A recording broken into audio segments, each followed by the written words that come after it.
Allahu Allahu Allahu Allah Allahu Allahu Allahu Allah Alhamdulillah Rabbil Alamin wal aqibatu lil muttaqin والصلاة والسلام على أشرف الأنبياء نبينا محمد وعلى آله وأصحابه أجمعين سبحانك لا علم لنا إلا ما علمتنا إنك أنت العليم الحكيم رب اشرح لي صدري ويسر لي أمري واحلل عقدة من لساني يفقهوا قولي أما بعد قال الله تبارك وتعالى أعوذ بالله من الشيطان الرجيم بسم الله الرحمن الرحيم إن في خلق السماوات والأرض واختلاف الليل والنهار لآيات لأولي الألباب الذين يذكرون الله قياما وقعودا وعلى جنوبهم ويتفكرون في خلق السماوات والأرض ربنا ما خلقت هذا باطلا سبحانك فقنا عذاب النار صدق الله العظيم. Chers frères, salam alaikum wa rahmatullahi wa barakatuh. Remercions Allah subhanahu wa ta'ala, le très haut, le tout miséricordieux, maître des mondes et de l'univers, de nous avoir accordé iman. Remercions Allah subhanahu wa ta'ala qui nous a choisis pour venir accomplir la salat al-Jum'ah très tôt. On a pu accomplir les sunnat muakkada, on a pu lire le Coran et alhamdulillah maintenant on a l'occasion pendant quelques minutes d'augmenter notre amour pour Allah subhanahu wa ta'ala. Chers frères, vous savez que l'eau c'est la vie. Et elle est bénéfique et indispensable à toute créature sur terre. La pluie est l'un des plus importants facteurs de la vie sur terre. Elle est mentionnée plusieurs fois dans le Coran au sujet de la formation de la pluie, au sujet de sa proportion et de ses effets. Et ces informations citées dans le Coran étaient inconnues au moment, à cette époque du prophète sallallahu alayhi wa sallam. Cela nous prouve encore que le Coran, c'est bien la parole d'Allah subhanahu wa ta'ala.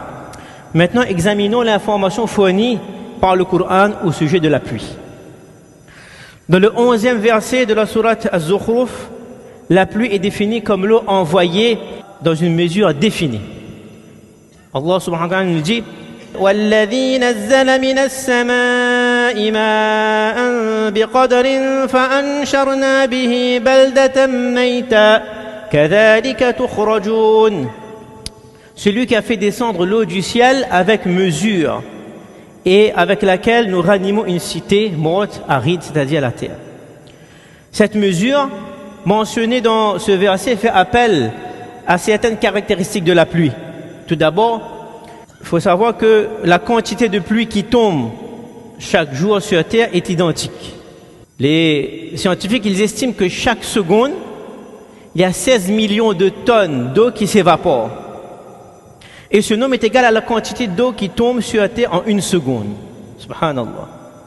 Conclusion, donc, l'eau circule sans interruption dans un cycle équilibré selon une mesure biqadar. D'autres mesures liées à la pluie qui concernent la vitesse. Alors, l'altitude minimum des nuages de pluie, on dit qu'il y a 1200 mètres, 1 km 200 au-dessus de notre tête. Et une fois lâché à cette hauteur, on lâche un objet à cette hauteur ayant les mêmes poids et taille d'une goutte de pluie. Donc cet objet s'accélère sans cesse en descendant pour arriver, les scientifiques disent qu'il peut arriver sur la Terre à la vitesse d'environ 550 km/h. Alors certainement n'importe quel objet qui frappe la Terre à cette vitesse-là est détruite. Et imaginez maintenant si la pluie tombait justement de la même manière et que les gouttes arrivaient à 500 km/h. On serait détruit. Il n'y aura plus pour pouvoir sortir, il faudrait des combinaisons spéciales, etc., etc. Et ça, c'est les calculs qui ont été faits sur les premiers nuages. Et on dit qu'il y a des nuages qui sont à 10 000 mètres, 10 km, que la pluie sort de ces nuages-là aussi. Donc là, c'est beaucoup plus puissant. Mais Allah subhanahu wa ta'ala, il a fait que quelle que soit la hauteur dont les gouttes tombent, la vitesse moyenne des gouttes de pluie qui arrivent sur la terre est de 8 à 10 km/h. Subhanallah. Et ça, c'est grâce à la forme qu'Allah subhanahu wa ta'ala a cette goutte d'eau qui descend, qui a une forme bien définie. Mikaïl, alayhi salam, qui est l'ange chargé de la pluie, des nuages et de la végétation. Il sait ce qui pousse dans la terre, le nombre de gouttes qui tombent aussi. Surtout, il faut qu'on ait cette foi que chaque goutte de pluie qui descend est accompagnée d'un ange qui descend avec cette goutte d'eau, qui la place où Allah subhanahu wa ta'ala l'a ordonné. Le croyant, lorsqu'il voit que la pluie tombe, qu'est-ce qu'il dit? Allahumma sayyiban nafi'a. Il fait un dua. Oh Allah, fait que cette pluie soit bénéfique et utile pour nous. Et après la pluie, il y a un dua aussi. Mutirna bi fadlillahi wa bi rahmatihi. Nous avons reçu la pluie grâce à la bonté et la miséricorde d'Allah subhanahu wa ta'ala. Lorsque la pluie tombe, les duas sont acceptés. La pluie est une bénédiction. Elle nous permet, en premier, d'être en vie. On boit de cette eau-là. La pluie nettoie toutes choses. Lorsque la pluie tombe, parfois on dit, la pluie tombe là, il faut mettre la voiture dehors.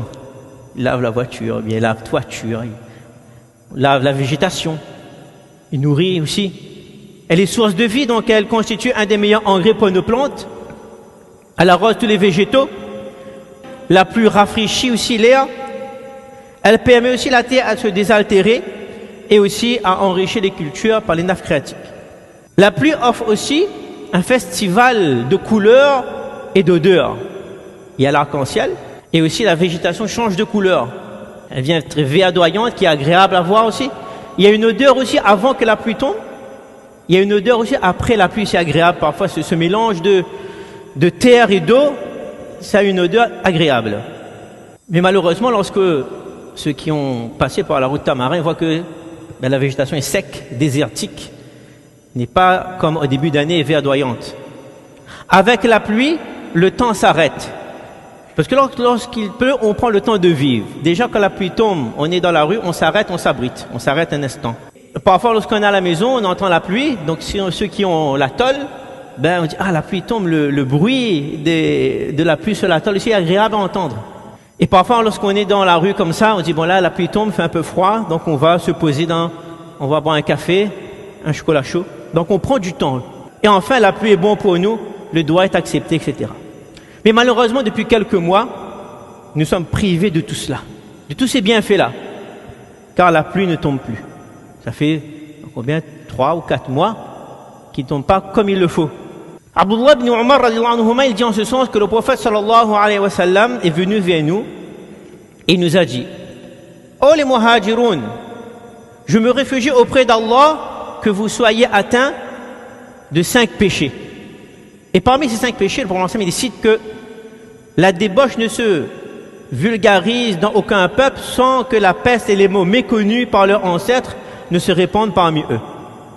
S'ils trichent sur le poids et la mesure, Allah subhanahu wa ta'ala infligera la sécheresse, le manque de subsistance et l'injustice des responsables. S'ils s'abstiennent de payer la zakat, si on ne paie pas la zakat, Allah subhanahu wa ta'ala ne fait pas tomber la pluie sur eux, mais que rarement. Pourquoi? Si ce n'était pour les bestiaux, il n'aurait interdit totalement. C'est pour les animaux.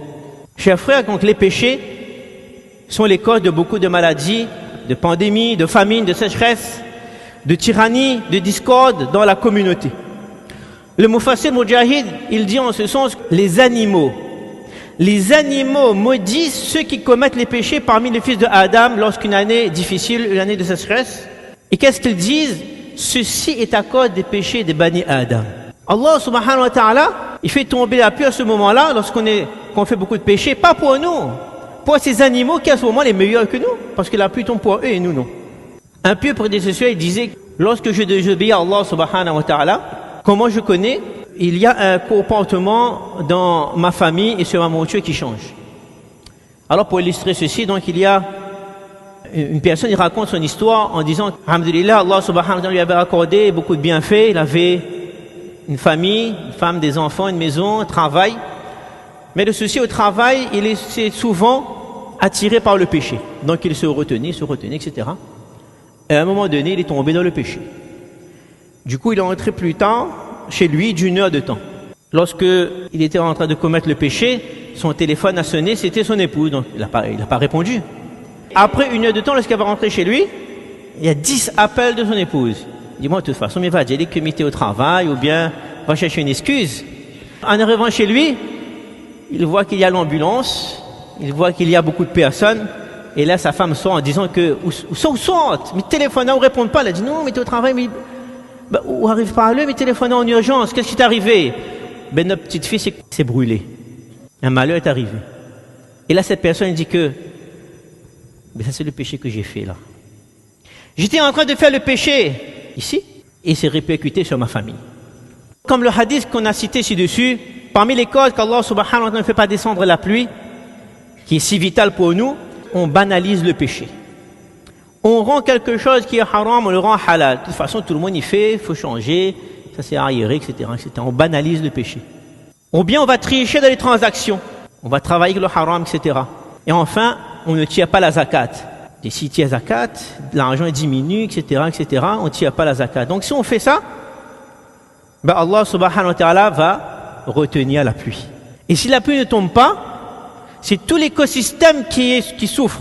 On n'a pas d'eau, les plantes, il y a moins de plantes qui ne résistent pas, il n'y a pas assez de fleurs, s'il n'y a pas assez de fleurs, il n'y a pas assez de pollen, s'il n'y a pas assez de pollen, il n'y a pas assez d'abeilles pour polliniser les fruits, donc s'il n'y a pas assez d'abeilles, il n'y a pas de fruits, mais si on n'a pas de fruits, on n'a pas à manger, il faut importer et tout augmente. Et la température aussi augmente. Il n'y a plus de miel aussi. L'eau est devenue rare. La pluie est miséricorde d'Allah subhanahu wa ta'ala. Donc parmi les solutions, il y a celle que le prophète qu'on a vu dans le hadith, le prophète disait quoi? De faire istighfar. Le prophète lui-même il fait istighfar plus de 70 fois par jour. Donc on fait tawbah, on reconnaît le péché, on fait istighfar, on demande à Allah subhanahu wa ta'ala de nous pardonner et on répare nos péchés. La meilleure façon c'est de faire 2 rakats. 2 rakats nafil et on demande pardon à Allah subhanahu wa ta'ala. À propos de ces 2 rakats nafil, tu te rappelles donc aujourd'hui, on a laissé cela, 2 rakats nafil. Et ça c'est grave ça. Déjà, il y a des salats qui sont sunnat muakkada avant et après des salats qu'il faut le faire. Si on ne fait pas sunnat muakkada, c'est très grave. Mais on n'a plus l'importance de 2 rakats nafil. Avant, quand nos parents nous disaient qu'on avait un cadeau, ou disaient, allez faire 2 rakats nafil, remerciez Allah subhanahu wa ta'ala, pour va gagner. Donnez cette habitude-là. Aujourd'hui, même les sunnats, on fait plus. Pourquoi? Parce que lorsqu'on sort, on voit tous les enfants qui sont dehors. Ben, ça ne fait pas sunnat? Ah ben grand, il ne fait pas, ben nous aussi, il ne fait pas. C'est ça la réponse qu'ils nous donnent. Si on ne donne pas l'exemple, ils ne font plus. Et les sunnats sont très importants. Oui, on a besoin de parler, etc. Mais il vaut mieux qu'on fait 2 rakats avant. Dans chaque étape de la vie, on a des souhaits. Lorsqu'on est un enfant, on a des souhaits. Dit qu'on sera grand, on fait telle chose. Quand on est ado, on dit que lorsqu'on va passer son permis, on a souhait de passer son permis pour avoir telle voiture. Donc on va faire des efforts, faire des sacrifices, etc.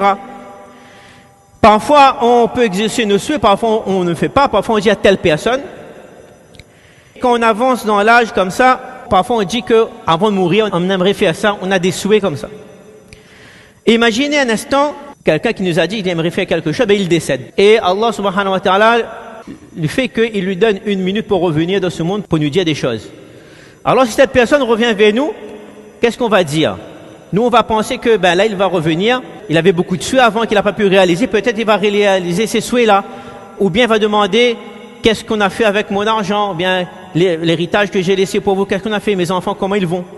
Mais cette personne, lorsqu'elle revient, elle a déjà passé les étapes de la tombe, des questions, elle a déjà vu une partie du paradis de l'enfer, c'est dans sa tombe même.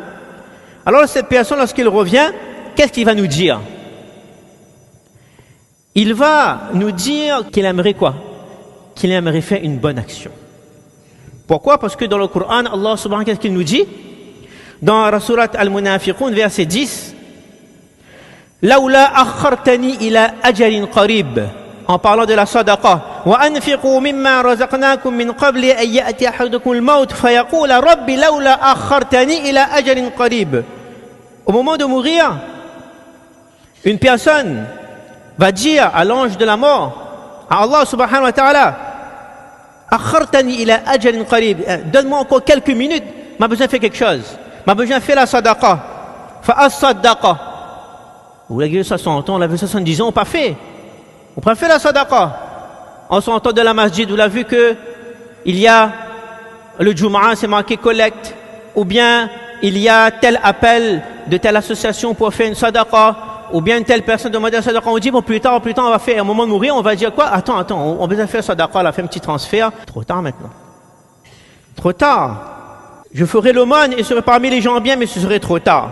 Dans un autre verset, Allah, qu'est-ce qu'il dit dans surat Al-Mu'minun, verset 99, حتى إذا جاء أحدكم الموت فقال رب ارجعون لعلي أعمل صالحا فيما تركت. Une personne va dire, parce qu'il va mourir, il va dire que Allah subhanahu wa ta'ala, fais-moi revenir 1 minute pour faire un bien que j'ai délaissé. Laisse-moi retourner pour faire 2 rakats. À propos de ces 2 rakats, je reviens là-dessus. Le prophète sallallahu alayhi wa sallam, un jour, il est passé devant une tombe avec Abu Huraira, et c'est qu'il a dit 2 rakats auraient été meilleurs pour cet homme que ce monde et tout ce que contient ce monde. C'est-à-dire ce monde-là, avec tout ce qu'il contient comme désir, comme loisir, comme richesse. C'est-à-dire, par exemple, aujourd'hui, on nous convoque, on nous appelle, on nous dit comme ça que tout le monde a dit comme ça que tu mérites de commander ce monde-là. C'est-à-dire le monde entier, on va te mettre sur ton nom. Et tout ce qu'il possède ici comme richesse, comme or, comme voiture, comme téléphone, comme toutes les créatures vont être à ton service. Il suffit juste d'une signature. Tout le monde contient ce monde. Lorsqu'on dit ça, pourquoi il a dit ça? Tout ce qu'il y a dans ce monde, comme île, comme plaisir, etc. Il dit à notre gauche, viens ici, tu signes et tout est à toi. Et à notre droite, tu viens, tu fais 2 rakats nafil, et après tu pars. Qu'est-ce qu'on va choisir? Franchement, qu'est-ce qu'on va choisir? Le problème, qu'est-ce qu'il dit? Que ces 2 rakats là, c'est ça qui va nous sauver dans la tombe. C'est pas tout ce qu'il y a ici. Parmi nous-mêmes, on regarde. Combien d'entre nous, on a accompli 2 salat nafil avant de s'asseoir dans la masjid d'aujourd'hui? Et combien qui sont en dehors de la Jamaat Khana, qui sont peut-être en train de parler jusqu'à que la salat commence? Je ne dis pas jusqu'à khutbah. Peut-être le discours, peut-être la personne qui parle ne l'intéresse pas, on comprend. Il n'aime pas trop bien parler aussi. Mais le prophète il dit que la khutbah aussi ne doit pas parler. Khutbah interdit de parler. Mais nous, on attend la salat, on parle. La parole du prophète, ça compte pour quoi? Au lieu de parler, là, on peut faire 2 rakats. Parce que lorsqu'on va arriver devant Allah subhanahu wa ta'ala dans la tombe là, cette discussion qu'on a eue qui va nous sauver, mais c'est 2 rakats qu'on a fait qui va nous sauver. Et pareil, lorsqu'on finit la salat, Jumu'ah, on fait l'intention, Inch'Allah, après la salat, on reste sur place, on fait 2 rakats sunnat, etc. On fait 2 rakats nafil, et on demande pardon à Allah subhanahu wa ta'ala, pour qu'Allah subhanahu wa ta'ala, il fait descendre sa miséricorde et en fait cette pluie si bénéfique pour nous que nous attendons impatiemment, ainsi que les créatures sur terre. Faisons l'intention de faire cette salat-là, demander pardon à Allah subhanahu wa ta'ala, et à partir aussi donc de mettre en pratique les ordres d'Allah subhanahu wa ta'ala. Quand on fera cette salat tout à l'heure, il est dit que lorsqu'on demande pardon, pour que le pardon soit plus rapidement accepté, on fait une bonne action. On suit ce pardon avec une bonne action. Et là, alhamdoulilah, on a l'occasion de le faire. Lorsqu'on sort de la masjid, c'est écrit collecte du vendredi. On peut faire une bonne action, on donne 1 euro. Et moi, ça, 1 euro, ils ne donnent pas ça. Si on est à 1000, ici, on donne 1 euro. 1 euro, on peut donner. Si on regarde la moyenne, c'est la moitié de 1000 chaque mois, chaque semaine. On peut le faire une sadaqa, ça va compter beaucoup pour nous. Qu'Allah subhanahu wa ta'ala permet de comprendre ces quelques paroles et de mettre en pratique. Amin ya rabbal alamin wa akhiru da'wana anil hamdulillahi rabbil alamin. Allah